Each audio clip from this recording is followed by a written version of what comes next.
বাংলাদেশে এভাবে একজন একজন মারে, ভিডিও দেখি ভাই আমার চোখে পানি চলেছে। ভাত খাবাইয়া এভাবে একজনরে মারুন ভাই, খুব ভাই কষ্ট লাগছে। এভাবে একজন একজন মারেন ভাই, ভিডিওতে দেখুন, সবাই দেখুন ভাই, ভিডিও দেখুন এভাবে কাউকে মারে। এরপর মুখে তুলে নেয় ভাত। সে জানতো না এটাই তার শেষ খাবার। সে জানতো না একটু পর তোফাজ্জল হবে একটি লাশের কাগুজে নাম।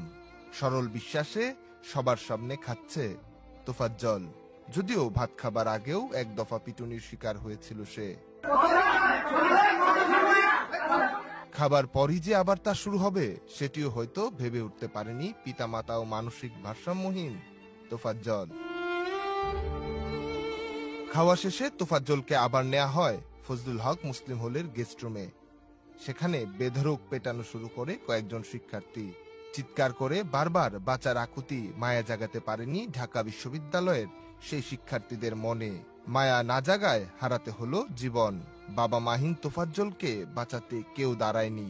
আর তাই ঢাকা বিশ্ববিদ্যালয়ের ফজলুল হক মুসলিম হল থেকে এখন তার যাত্রা বাবা মায়ের কাছে, যেখানে বলবে তার বাঁচার আকুতি জানানো গল্পটা, আর সঙ্গে বলবে স্বাদের খাবার খাওয়ানোর কথা, যে খাবার পৌঁছে দিয়েছে বাবা মায়ের কাছে।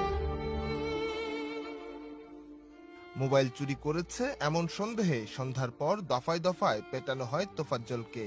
দেহ